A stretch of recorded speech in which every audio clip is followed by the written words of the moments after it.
What's going on? Good evening. My name is Iceman. Welcome back to Falcon 4.0 Allied Force. We just finished chapter 3 lesson, chapter 3 mission, okay.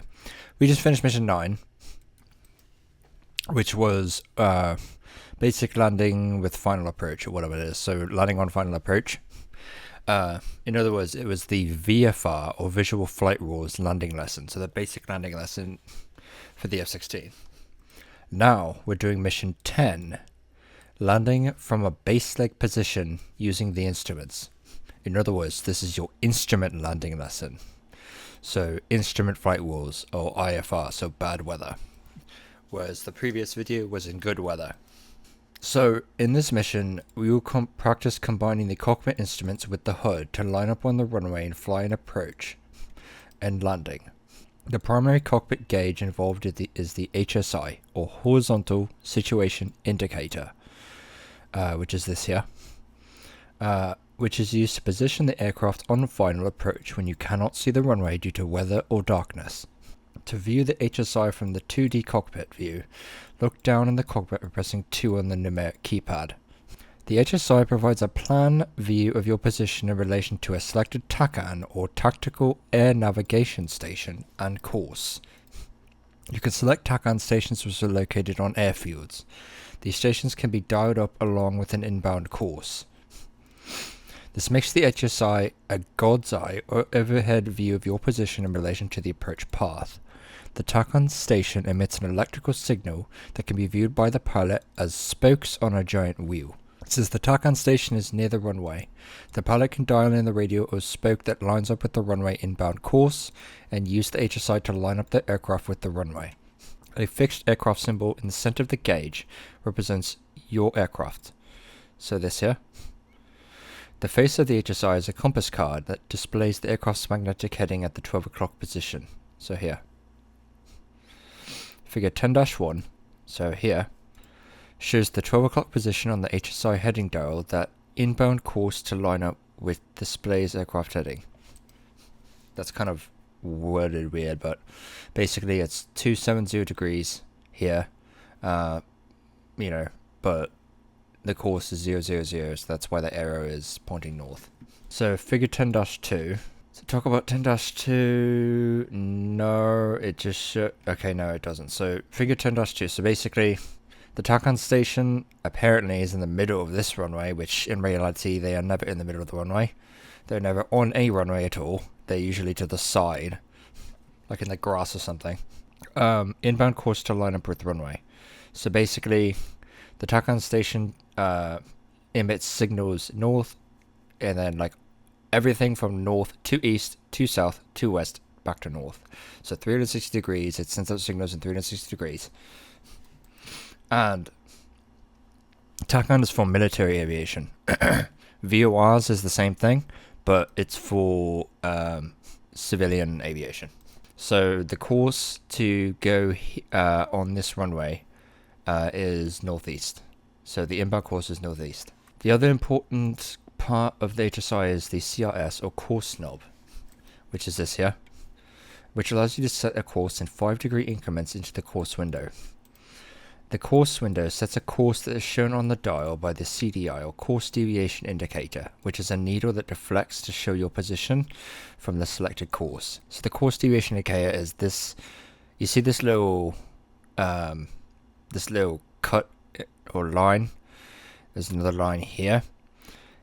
This little line, this line from here to here is the course deviation indicator. Figure 10-3 shows this needle along with another important indicator, the bearing pointer. So figure 10-3, the bearing pointer, which points to the selected TACAN station. Along with the bearing pointer needle is a corresponding tail of the bearing pointer. So the bearing pointer is this little triangle thing here, and then the other end is this little white thing here. It's really hard to see. In the center of the HSI are a series of dots that show how many degrees the needle is deflected from the desired course. Each dot represents either 5 degrees or 2.5 degrees, depending on which mode the HSI is in. When the needle is fully deflected, the aircraft is 10 degrees or greater from the selected course. So 5, 10, or it's 2.5 degrees, depending on what mode it's in, and the mode you set here. To the left of the course window is the range window.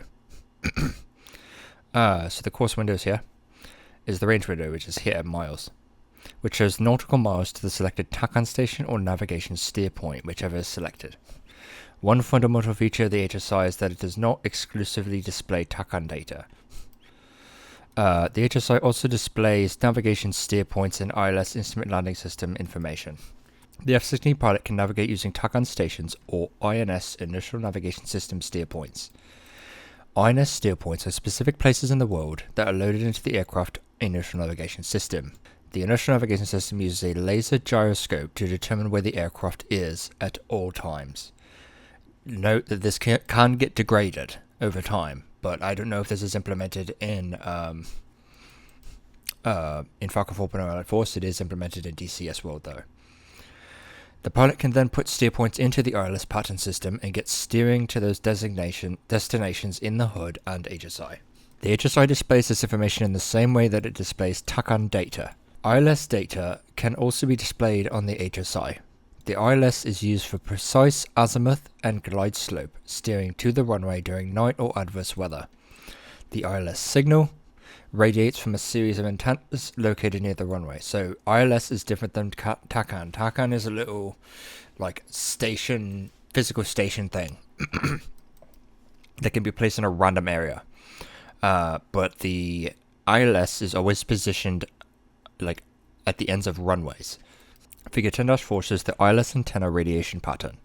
Aircraft use onboard equipment to pick up this radiated signal and steer toward the intersection of the radiated pattern. This creates a path in the sky toward the runway. So figure 10-4, ILS pattern. So the localizer is this here, the glide slope is this here. So it's two different signals. So when the ILS is selected on the mode knob, so ILS nav or ILS TACAN, ILS steering appears in the HUD to match the HSI. One limitation of the ILS is that you must be close to the airport, approximately 20 nautical miles, and near the antenna pattern in order to receive ILS steering. For this reason, it is best to use TACAN first and then switch to the ILS when you're within 20 nautical miles and near the inbound course. In summary, the HSI can display course information along with aircraft position from a selected TACAN station, navigation steer point, or ILS course. Several combinations of the above data sources can be selected and displayed on the HSI. Below the HSI is the INSTR or instrument mode knob, which has 4 settings. nav/ILS, TCN or TACAN, and TCN/ILS or TACAN ILS. So the instrument mode setting, so here's a table of all the settings. So TACAN. So on TACAN mode, the source for course data displayed is from a TACAN station only. The source for the range data displayed is range to or from the TACAN station. Degrees of deflection per dot is 5 degrees. So in nav setting, the source for the course data displayed is INS steer point. And then the source for range data displayed is INS steer point. The degrees of deflection per dot is 5 degrees in this mode. ILS/TACAN, in that setting, the source for course data displayed is the ILS signal. So it displays the ILS signal. Source for range data displayed is for the TACAN station. So the range data is to the TACAN station. And the degrees of deflection per dot is 2.5 degrees. In the ILS/nav, the source for course data displayed is the ILS signal, and the source for range data displayed is INS steer point, and the degrees of deflection per dot is 2.5 degrees. So basically what this table is showing is what all the modes do. So basically in TACAN, you get information for the TACAN station only. In the nav mode, you get information displayed for your INS steer points. on your HSI. And then for either of the ILS modes, you get the information displayed of your ILS signal on your HSI for the needles and stuff. However, the range data changes. So this range data will show differently. If it's INS/TACAN, it will show the distance to the TACAN station. If it's nav, it will show distance to your steer point. But this course deviation indicator will show, the ILS deflection. Or deviation, I should say. Training mission overview. You'll practice intercepting a final approach course and landing the aircraft, starting 15 nautical miles out, positioned on a base leg. This base leg is where the jet is heading 90 degrees to the final approach course. This training mission is designed to teach you how to fly an ILS approach using the HSI as a primary reference. So you can also use the HUD. So figure 10-5. Alright, so basically what's happening here. This is actually weird. The way this is showing, but basically, so here's the runway, right? So you'll be coming in this way with this arrow, right? So ILS course is this. So the ILS course is this here, in this trapezoid. So when you're in this position, this line, just imagine it flipped, kind of like 90 degrees this way. So imagine the nose is pointed this way. So basically what this saying is you are over 10 degrees. So the ILS signal is to your right over 10 degrees. So it's showing to the right. I know it shows upwards. That is very hard. This is this is not a good image. Like if I don't really know how to do it through editing, to be honest, but if I would imagine this rotated, it would show that, like, this jet in this orientation, you would be looking, if you look at your HUD, you would be looking this direction, right? A runway would be to your right, correct? So the needle is also to your right because the runway is to your right. Now, when you're starting to get closer to your to the azimuth, which is direct straight to the runway, this needle will start to come in towards the middle of aircraft symbol. And when you're finally on approach, so in line with the runway, the needle will be straight through your aircraft symbol. And then that's the localizer needle. I don't know if it shows a glide slope needle. I know the HUD shows a glide slope needle. Glide slope needle is horizontal. It'll probably get into that, but we'll see. Initial conditions. Airspeed, 200 knots. Altitude, 2,000 feet above ground level. Throttle setting, mid-range. Configuration, gear up and clean. Position from the runway, 15 nautical miles out, 90 degrees from the runway center line. Weapons mode, navigation. Mission description. When the mission starts, the jet is approaching the final approach course from a 90-degree angle. You will already be in ILS mode, but when you are returning from a real mission, you may have to navigate back to the runway using TACAN, and then switch to ILS. The HSI will have the runway heading dialed in, and will show your position approaching the inbound course.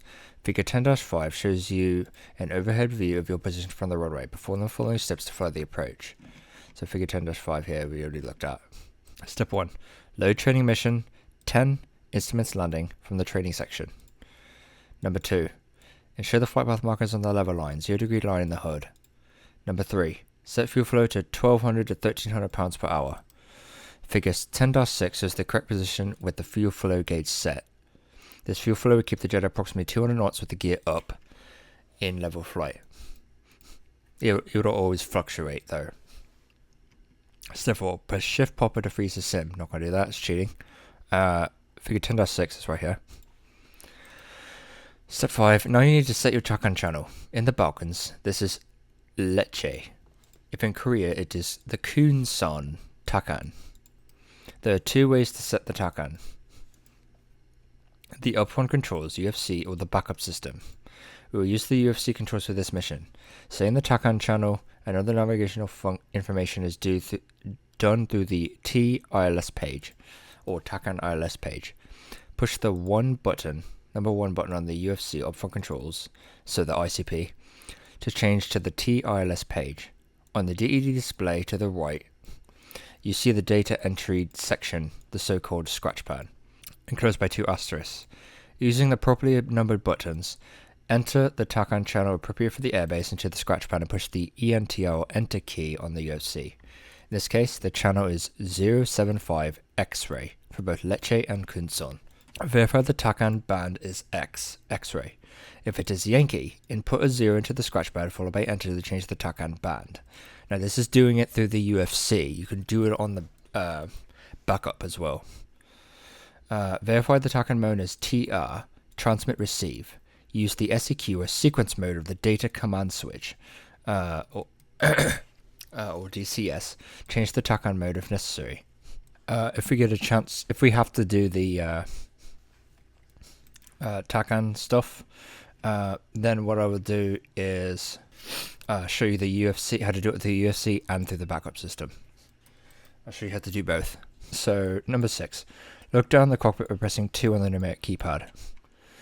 Switch to the INSTR mode, switch the instrument mode switch to TACAN ILS.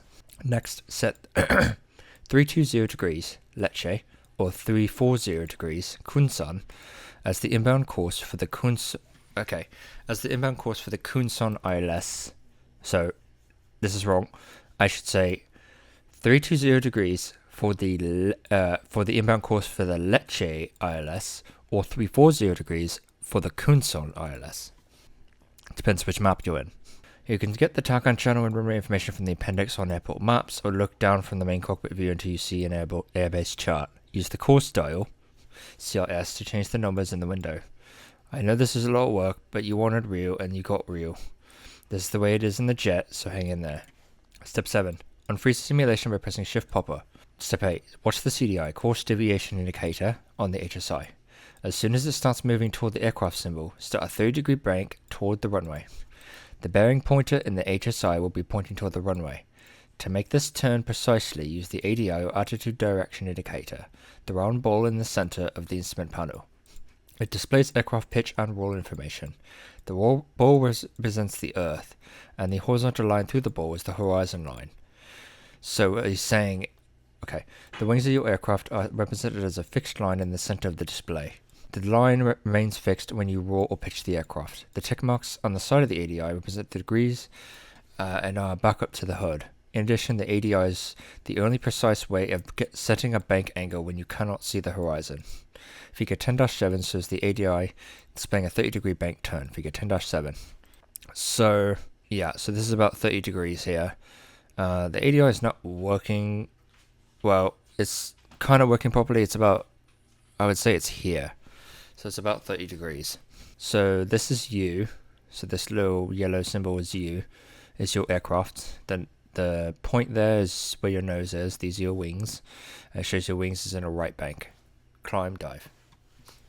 Step 9. Roll wings level when the CDI needle is centered in the HSI display. The bearing pointer should be centered at 12 o'clock with the runway on your nose. Figure 10-8 shows the HSI as you roll out of the turn. If you turn too fast or too slow, you may not be aligned with the runway. Remember that in the mode we are using, the HSI bearing pointer points to the runway. Make small roll inputs to get lined up with the runway final approach course. Step 10. After rolling it on final, you are now between 10 to 12 nautical miles out. At this point, lower the gear by pressing Gulf. You must be below 300 knots or you will damage the gear. In the hood, the ILS steering cue consists of a horizontal pitch bar and a vertical roll bar in the hood. When the ILS is called up, these lines will direct you to the ILS glide path. To get on the ILS glide path, you must center these bars. So, this shows your localizer, basically. So it's your course deviation, so it shows your localizer. So it basically shows, this shows your TACAN information. So, it shows, it's like a backup. So it shows like your localizer, but it doesn't show your glide slope. And see the mode is in TACAN ILS. Figure 10-9. So figure 10-9, this basically shows, this is your localizer. So this bar, this vertical bar here is basically this here. So it's this here, shows the runways to the right. And then this here, this horizontal line is your glide slope. So what you want is your flight path marker in the middle. So you want the horizontal bar going straight through the circle of your flight path marker, and you want the vertical bar also this. You want to cross. If you got that, then you're good. Step 11. The first bar that should be set is the vertical bar that displays your course deviation. Make small roll and push toward the vertical bar to center it on the hood. Do not chase the vertical steering bar. Lean into it slightly and change your heading approximately 15 degrees. As the vertical bar centers, you can lean back to the runway and heading to keep it centered. Remember, the runway heading is 320 Lecce or 340 Kunson. The pitch bar will be above the flight path marker as you approach the runway. Do not climb to center the bar. Let it come down to you as you approach the glide path. In addition to the HUD ILS steering bars, the HSI also displays an ILS deviation via the CDI needle and the glide slope indicator on the left side of the round HSI dial. I guess there is one somewhere. Step 12. Now that the gear are down, you will slow rapidly to 160 knots. As you approach 160 knots, it's figure 10-10, set the fuel flow to about 2,000 pounds per hour. This will stabilize the airspeed at approximately 160 knots with the gear down, the speed brakes closed, and level flight. Step 13. Keep the jet in level flight with the ILS vertical steering bar centered. The ILS glide path indicator will start to descend as you approach the glide path. As the horizontal bar gets to the center of the ADI, deploy the speed brakes by pressing Bravo and start down the glide path. Figure 10-11 shows this position on the ILS glide slope. You do not need to make a very big power change because 2,000 pounds per hour will hold 160 knots with the gear down, the speed brakes out, with the jet descending between 2 and -5 degrees. Okay, so that's what you want. Step 14. Once you have the ILS steering bar centered, use the throttle to control your airspeed and keep the angle of attack scale at 11 degrees. The scale is just left at the ADI. Remember, throttle to control your altitude, pitch to control your airspeed. So this is not completely true, but or maybe it's true for the F-16 and it's different in civilian aircraft. But step 15. When you reach 300 feet, press Popper to pause the simulation. Now press the 1 on the top row to switch to the HUD view. Not going to do that.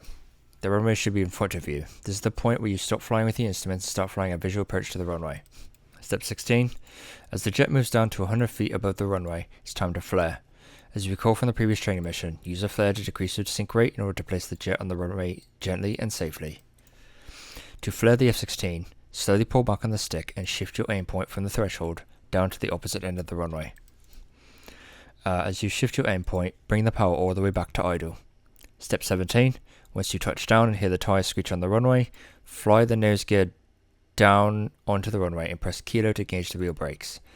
18. Park up as before and get yourself a cold one at the O Club. Flight altitude. Level. So, yeah. Flight altitude.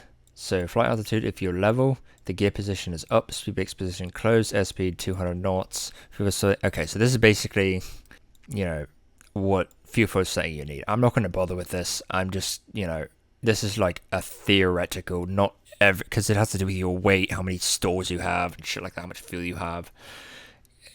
There's so many factors that go into this, but this is like the, best case scenario. But, it's not always like that. So you really have to just judge it yourself.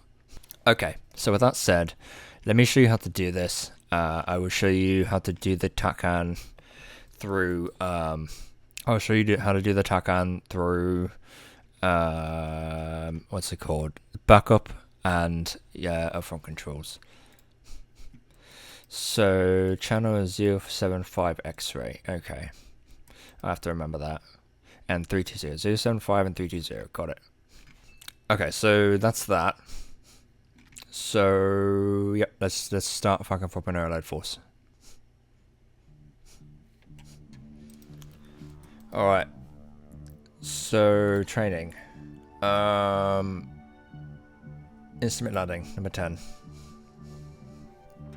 Guide your jet to a landing Using instruments only. Keys to success are smooth, timely inputs and an efficient course check of the important instruments. Right, so here we go. Damn, that's where we are there. Okay.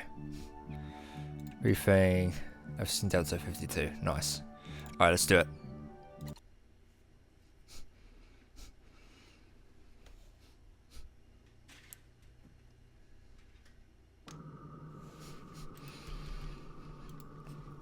Okay, so it seems that let's see. Turn that on, turn that to flash. Cowboy 11, hold 2000, maintain 260 knots, turn right heading 300, vectors to final, runway 32. I'm not even gonna bother with that. I'm already 90 degrees away, Cowboy right? 11, hold 2000, maintain 300 knots, turn right heading 310, vectors to final, runway 32. No, I don't want that. Cowboy 11, descend to 2000, maintain 360 knots, turn right heading 320, What am I doing? vectors to final, runway 32. Okay, so it's 320. Cowboy 11, descend to 2000, maintain maximum forward speed, turn right heading 335, vectors to final, runway 32. Yeah, runway 32, so I'm already fucking up, I guess. So yeah, see, because the, Cowboy 11, descend to 2000, shut maintain up. maximum forward speed, turn right heading Abort. Cowboy 11, aborting. Cowboy 11, contact approach for sequencing. Yeah, it's like, no, shut up. Right, so you can see that 320 is the course, and apparently I can't really show you the TACAN because we're not going to bother with that, the TACAN. But you can see it's pointing to the runway, its course deviation's that way. I have to be careful here. But you can already see the runway. You can already see the runway. It's right over there. But, you know, if we couldn't see the runway, what we would do is, well, everything's already, like, put in for us. Like, all the radio frequencies and stuff. So we don't have to worry about that. But, as you can see, the runway's that way, right? We're coming in near the angle, so you're gonna see the vertical line start to come near the flight path marker. See, there you go. It's coming near the flight path marker, so now we need to turn and line up with the runway. Now let me get my gear down.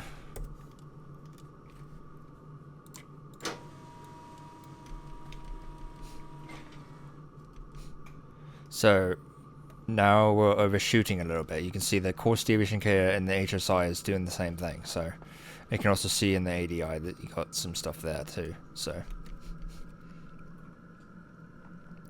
now we've got to turn back to 320 because we need to marry it up. And we are actually, believe it or not, on glide path. So what we want to do is put the we need to arrest our, or not arrest our sync rate, but kind of sync a little bit more, because we need to get to the AOA that we need, which is right there. So I'm gonna I'm gonna put the speed brakes out.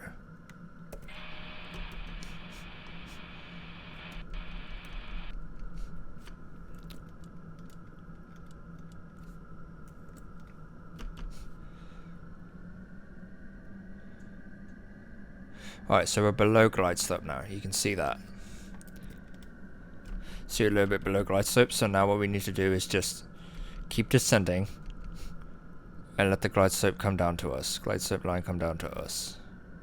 Like there. And then we want our flight path marker on the threshold of the runway. Like that. I'm kind of botching it here a little bit, but you can see how that's working there. how I'm doing it. See, that's working there. We are on glide slope. So we just keep it here and we're good. We're a little bit left, so we're just gonna turn left, turn right a little bit.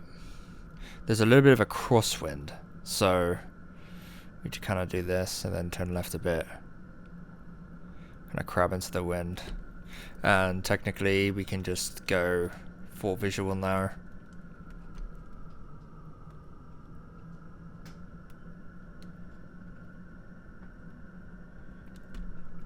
And then flare. Oh, that was a hard landing. Cowboy 1-1. Leche, power. Next time get a clearance before landing. That was a hard landing, and I think I scraped the speed brakes, to be honest. I'm not sure about that, but... yeah.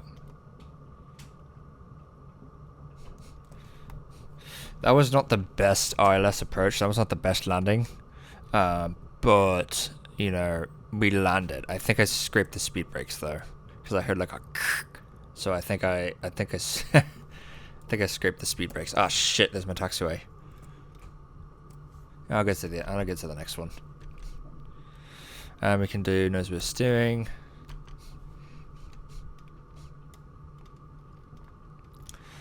We made it, but yeah.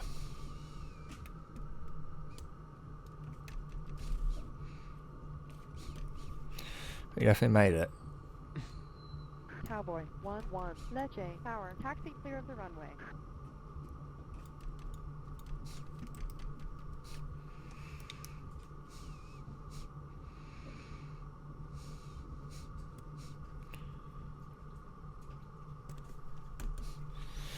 Gonna turn left and taxiway Alpha.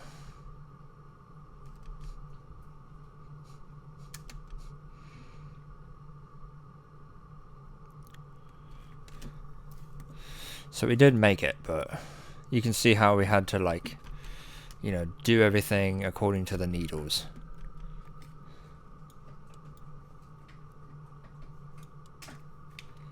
Gonna turn left.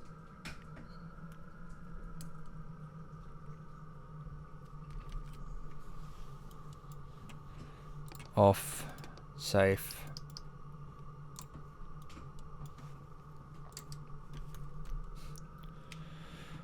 And we're pretty much good.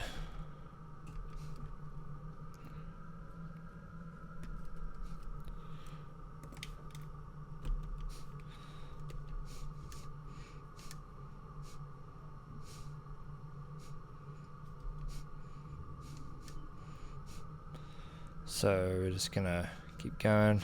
Let's go in the center here to do this properly.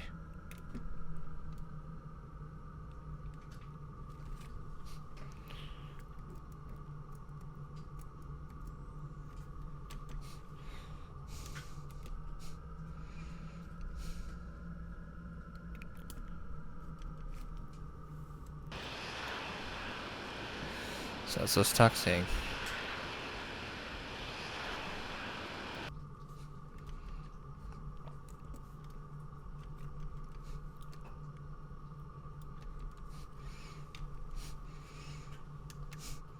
So here's the parking area here. We'll just taxi like this. Make it a little bit cooler.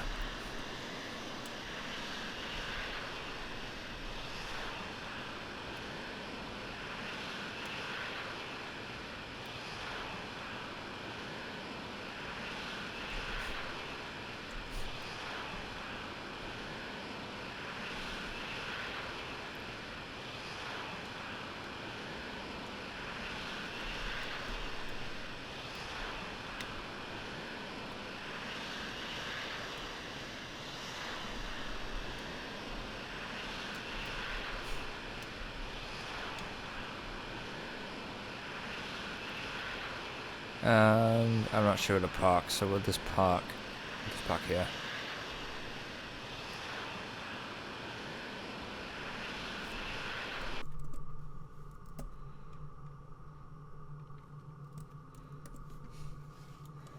Back brake on.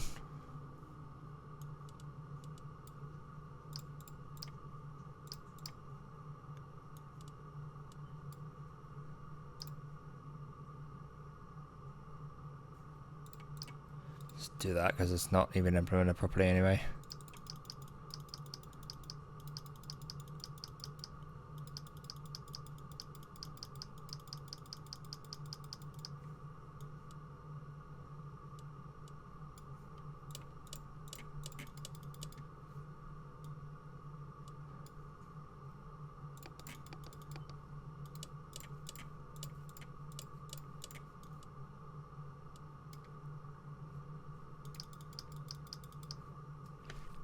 And that should be off anyway, but I'll shut it off.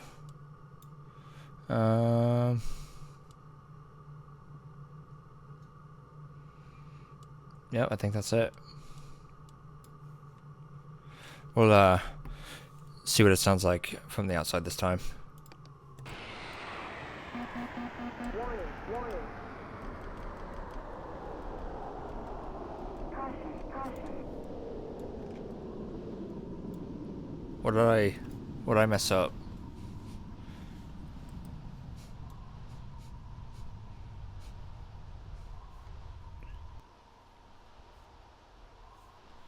I don't know what I messed up. Everything was okay, I think. That's weird. Let's do that.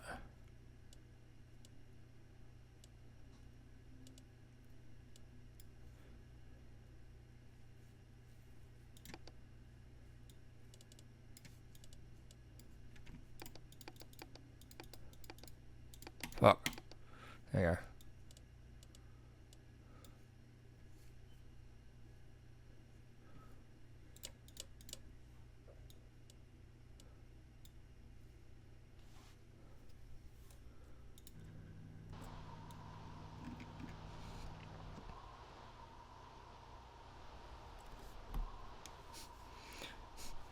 Alright guys, we did it.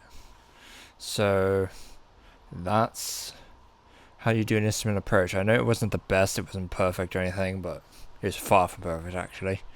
But we still did it. We got landed safely. I think I scraped the speed brakes a little bit, but they seem to be okay. So yeah, that's all for this part guys. If you'd like to smash a bit like a banner, leave a comment. I'll see you guys next time.